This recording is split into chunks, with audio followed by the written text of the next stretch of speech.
BRP inter college में सेवा भारती समिति जौनपुर काशी ग्राम की तरफ से श्री राम कथा का एक भव्य आयोजन का कार्यक्रम रखा गया है और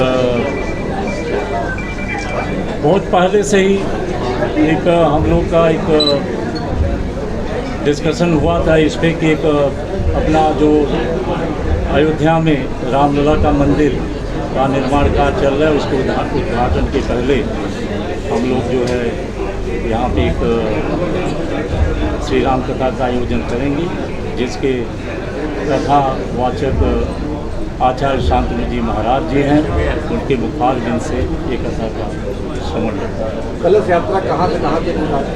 कलश यात्रा आपके करारवीर मंदिर से लेके 400 चौराहा होते हुए आपके शाही पुल से ओलंदगंज, रोहट्टा और पॉलिटेक्निक होते हुए आपके बीआरपी इंटर कॉलेज ग्राउंड के पास युवाओं को किस तरीके से इस कथा में लाने के लिए सम्बोधित करेंगे?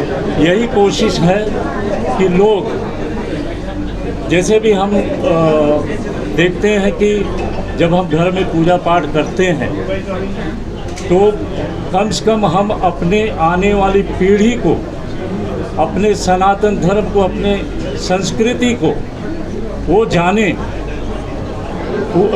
इसी वजह से हम युवाओं से ये आह्वान करते हैं कि वहाँ पे आवें और राम कथा का श्रवण करें और पुरुषोत्तम भगवान राम के जीवनी के ऊपर उन्होंने जैसे बाल्यकाल से लेके जब उनका वनवास हुआ और किस तरीके से उन्हें काफ़ी तकलीफ़ें सहते हुए, मतलब अधर्म के ऊपर धर्म की एक विजय हुई है। आज दशहरा भी है 24 तारीख को, इसी की वजह से ये कार्यक्रम वहाँ पे रखा गया। मंदिर निर्माण से पहले राम भक्तों को एक करने की कवायद डालेगा, मंदिर उद्घाटन? नहीं, ऐसा कुछ नहीं है, लेकिन ज़रूरी भी है कि 500 सालों के बाद आज हमें भगवान राम के रामलला का ये मंदिर निर्माण जो हो रहा है, एक हमें सौभाग्य प्राप्त हुआ है। तो वो तो अपनी जगह उसका उद्घाटन 2 महीने बाद होगा ही।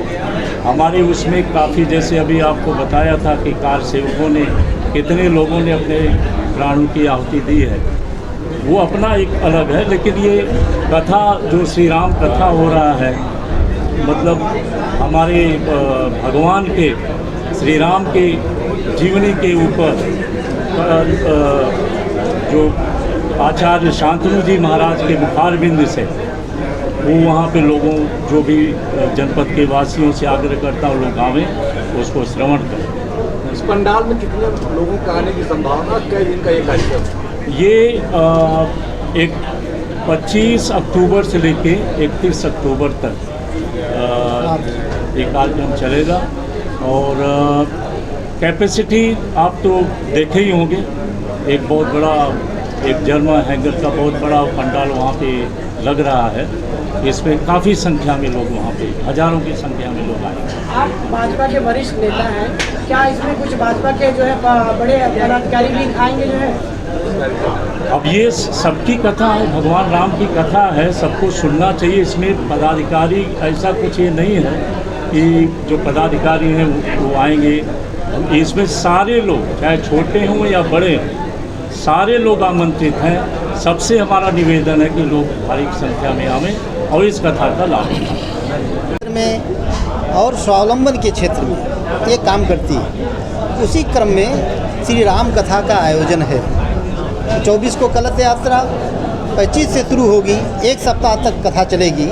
आचार्य शांतनु महाराज इस कथा के कथावाचक हैं। समाज में युवाओं से लेकर के और सबको, क्योंकि राम की जो कथा है, गोस्वामी जी लिखते हैं, राम कथा सुंदर करतारी, संशय बिहग उड़ावन हारी। राम की कथा जो संशय रूपी पक्षी है उसको उड़ाने के लिए करतारी है, संस्कार के लिए आवश्यक है। वो चाहे बालक हो, चाहे युवा हो, चाहे वृद्ध हो, सबके लिए राम की कथा बहुत श्रेयस्कर है, गुणकारी है। इसलिए कथा का आयोजन है कि लोक प्रशिक्षण हो, लोगों को यद्यप कथा तो गांव-गांव होती ही है, लेकिन सेवा भारती का विशेष उद्देश्य यह है कि सर्व समाज का सब हर वर्ग के लोग आएँ, भगवान राम की कथा को सुने। जिस प्रकार भगवान राम ने अपने जीवन में बस पक्षियों से लेकर के वृक्षों को लेकर के सारे समाज के लोगों को इकट्ठा किया और एक धर्म की स्थापना किया, उसी प्रकार से इस संस्कार के निमित्त इस कथा का आयोजन है। समय समय पर सनातन पे जो है आघात करते आए हैं लोग, क्या इससे जो है सनातन धर्म को, संस्कृति को बचाने का भी प्रयास देखा जा सकता है? राम की कथा, राम ही राष्ट्र हैं और राष्ट्र का सूक्ष्म रूप ही राम है। ये सनातन उसमें निहित है, बिना सनातन के राम का कल्पना ही नहीं हो सकती।